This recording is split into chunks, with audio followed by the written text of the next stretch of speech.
meetings were held at his house, and this circumstance sufficed in the eyes of most people to make him the head of the group and draw public attention to him. The whole work was attributed to him. He was believed to be the chief artisan of the movement which was gradually bringing over to the Conservative Party those who had lately been enthusiastic Republicans. There are some situations which benefit only persons of bad repute. These lay the foundations of their fortune where men of better position and more influence would never dare to risk theirs. Roudier, Granoux, and the others, all men of means and respectability, certainly seemed 1,000 times preferable to Pierre as the acting leaders of the Conservative Party. But none of them would have consented to turn his drawing room into a political centre. Their convictions did not go so far as to induce them to compromise themselves openly.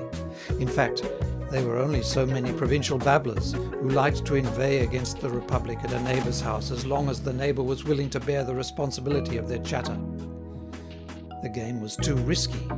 There was no one among the middle classes of Plassans who cared to play it except the Rougons, whose ungratified longings urged them on to extreme measures. In the month of April 1849, Eugène suddenly left Paris and came to stay with his father for a fortnight. Nobody ever knew the purpose of this journey.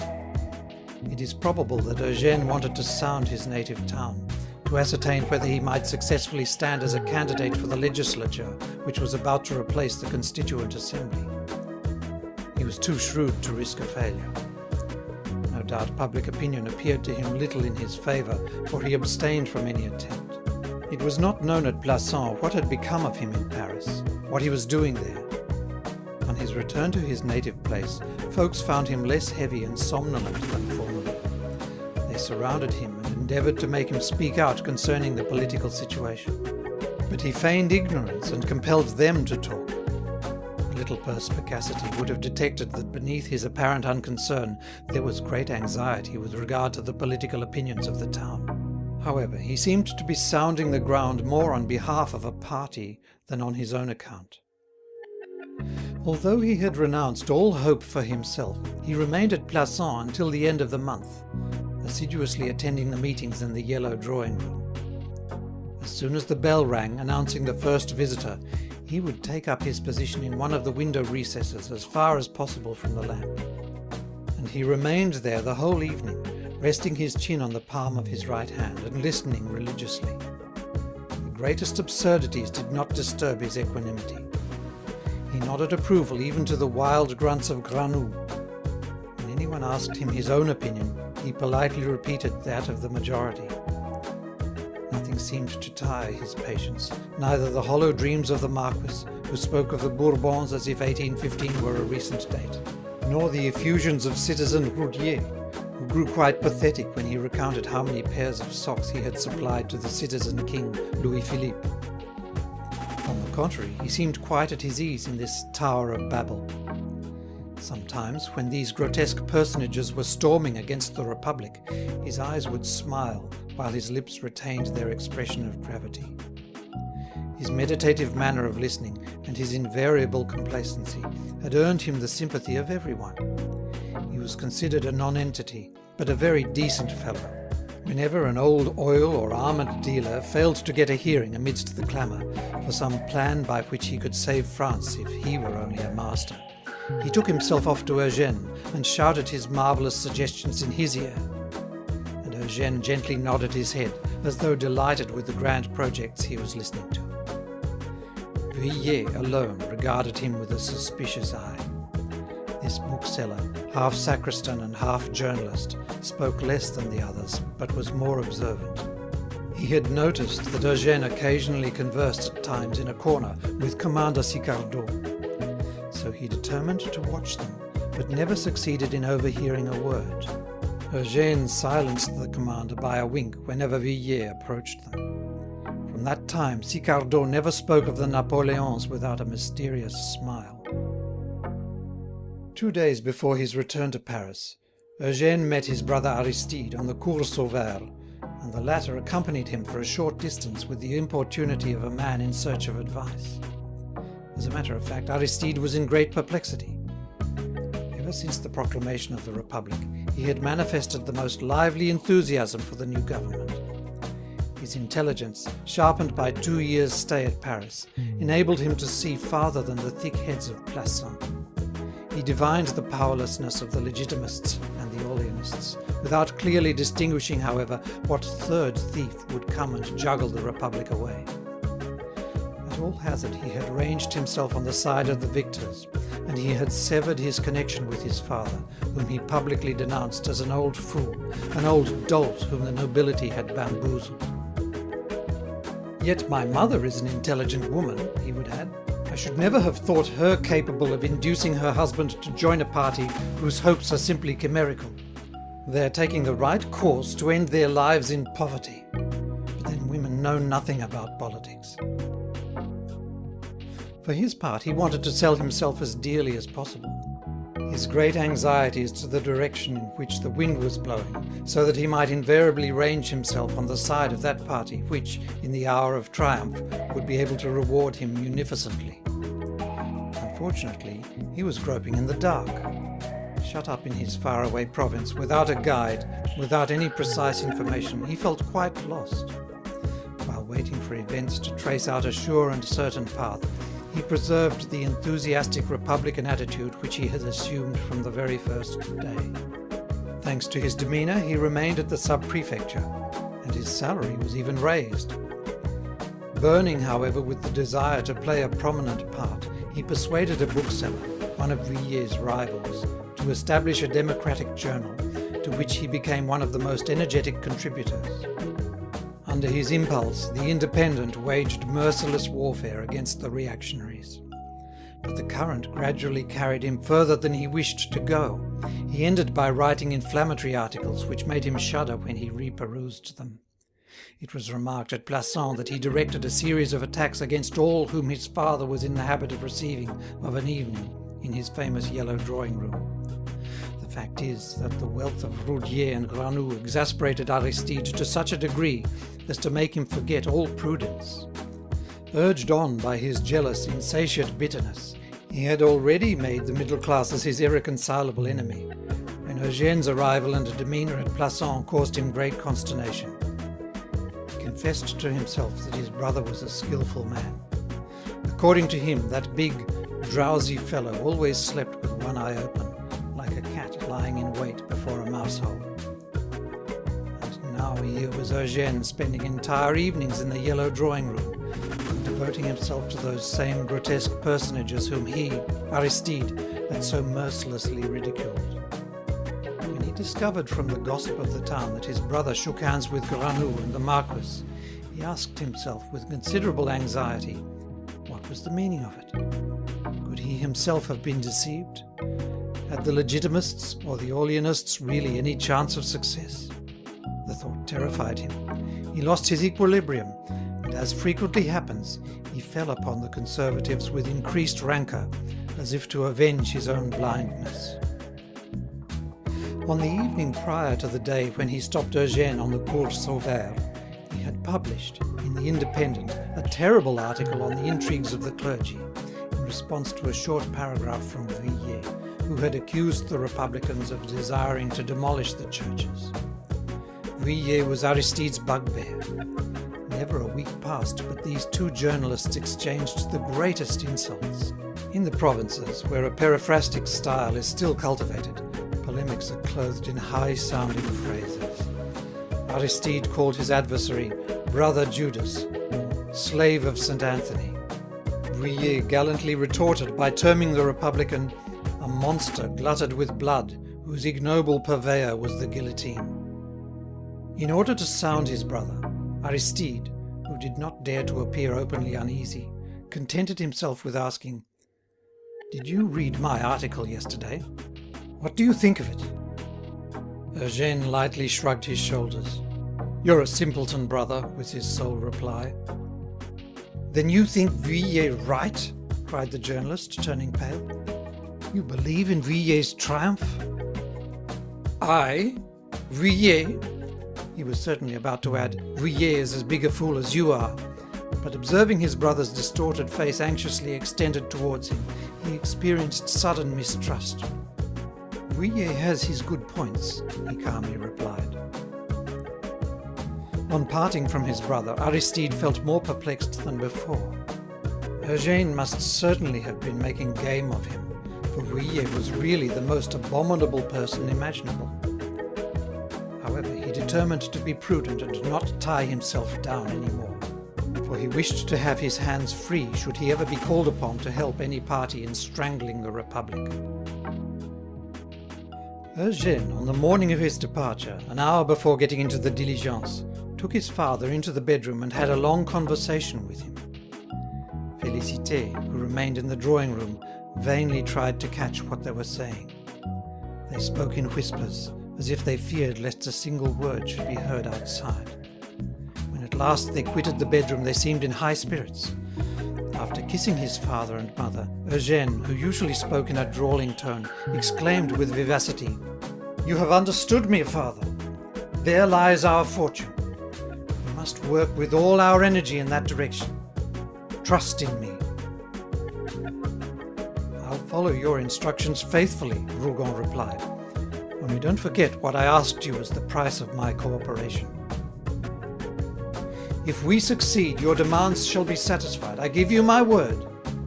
Moreover, I will write to you and guide you according to the direction which events may take. Mind, no panic or excitement. You must obey me implicitly." "What have you been plotting there?" Félicité asked inquisitively. "My dear mother," Eugène replied with a smile, "you have had too little faith in me hitherto to induce me to confide in you my hopes, particularly as at present they are only based on probabilities. To be able to understand me, you would require faith. However, father will inform you when the right time comes." Then, as Félicité assumed the demeanour of a woman who feels somewhat piqued, he added in her ear, as he kissed her once more, "I take after you, although you disowned me. Too much intelligence would be dangerous at the present moment. When the crisis comes, it is you who will have to manage the business."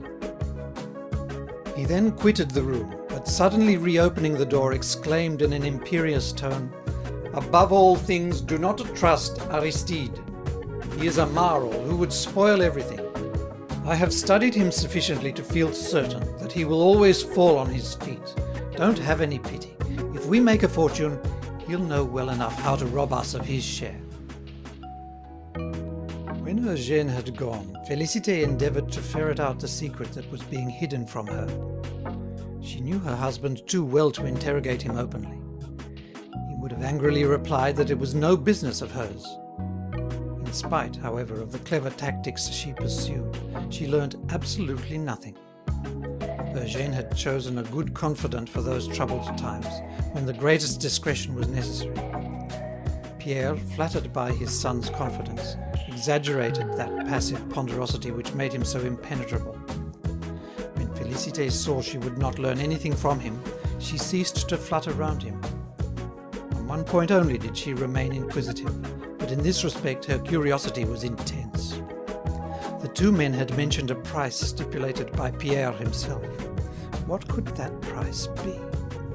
This, after all, was the sole point of interest for Félicité, who did not care a rap for political matters.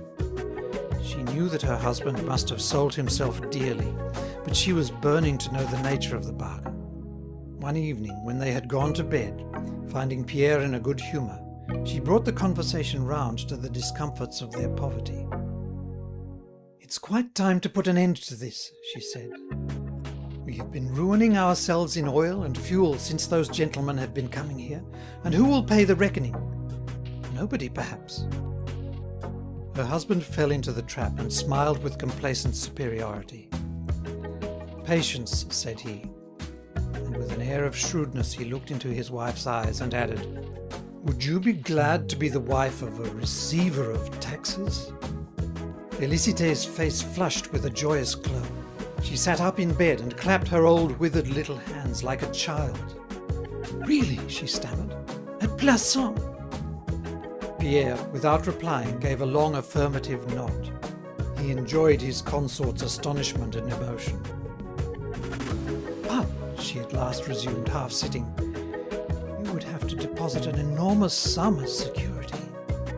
I have heard that our neighbour, Monsieur Peyrotte, had to deposit 80,000 francs with the treasury. "Eh," said the retired oil dealer, "that's nothing to do with me. Eugène will see to that. He will get the money advanced by a banker in Paris. You see, I selected an appointment bringing in a good income." Eugène at first made a wry face, saying one must be rich to occupy such posts, to which influential men were usually nominated. I persisted, however, and he yielded. To be a receiver of taxes, one need not know either Greek or Latin. I shall have a representative like Monsieur Peyrotte, and he will do all the work. Félicité listened to him with rapture. "I guessed, however," he continued, "what it was that worried our dear son. We're not much liked here. People know that we have no means and will make themselves obnoxious. But all sorts of things occur in a time of crisis. Eugène wished to get me an appointment in another town. However, I objected. I want to remain at Plassans." Yes, we must remain here," the old woman quickly replied. "We have suffered here, and here we must triumph. I'll crush them, those fine ladies on the Mail, who scornfully eye my woolen dresses. I didn't think of the appointment of receiver of taxes at all. I thought you wanted to become mayor." "Mayor? Nonsense. That appointment is honorary. Eugène also mentioned the mayoralty to me. I replied, 'I'll accept, if you give me an income of 15,000 francs. This conversation, in which high figures flew about like rockets, quite excited Félicité. She felt delightfully buoyant. But at last she put on a devout air and gravely said, "Come, let us reckon it out. How much will you earn?" "Well," said Pierre, "the fixed salary, I believe, is 3,000 francs. 3,000? Félicité counted. "Then there is so much per cent on the receipts, which at Plassans may produce the sum of 12,000 francs. That makes 15,000? "Yes, about 15,000 francs. That's what Peyrotte earns. That's not all. Peyrotte does a little banking business on his own account. It's allowed. Perhaps I shall be disposed to make a venture when I feel luck on my side." "Well, let us say 20,000. 20,000 francs a year," repeated Félicité, overwhelmed by the amount. "We shall have to repay the advances," Pierre observed. "That doesn't matter," Félicité replied. "We shall be richer than many of those gentlemen. Are the Marquis and the others going to share the cake with you?" No, it will be all for us," he replied. Then, as she continued to importune him with her questions, Pierre frowned, thinking that she wanted to wrest his secret from him. "We've talked enough," he said abruptly. "It's late. Let us go to sleep. It will bring us bad luck to count our chickens beforehand. I haven't got the place yet. Above all things, be prudent." When the lamp was extinguished, Félicité could not sleep. With her eyes closed, she built the most marvellous castles in the air. Those 20,000 francs a year danced a diabolical dance before her in the darkness. She occupied splendid apartments in the new town, enjoyed the same luxuries as Monsieur Peyrotte, gave parties, and bespattered the whole place with her wealth. That, however, which tickled her vanity most, was the high position that her husband would then occupy. He would pay their state dividends to Granoux, Roudier, and all those people who now came to her house as they might come to a café, to swagger and learn the latest news. She had noticed the free and easy manner in which these people entered her drawing room, and it had made her take a dislike to them. Even the Marquis, with his ironical politeness, was beginning to displease her. To triumph alone, therefore, to keep the cake for themselves, as she expressed it, was a revenge which she fondly cherished. Later on, when all those ill-bred persons presented themselves, hats off, before Monsieur Rougon, the receiver of taxes, she would crush them in her turn. She was busy with these thoughts all night, and on the morrow, as she opened the shutters, she instinctively cast her first glance across the street towards Monsieur Peyrotte's house, and smiled as she contemplated the broad damask curtains hanging in the windows. Félicité's hopes in becoming modified had grown yet more intense. Like all women, she did not object to a tinge of mystery. The secret object that her husband was pursuing excited her far more than the legitimist intrigues of Monsieur de Carnavant had ever done.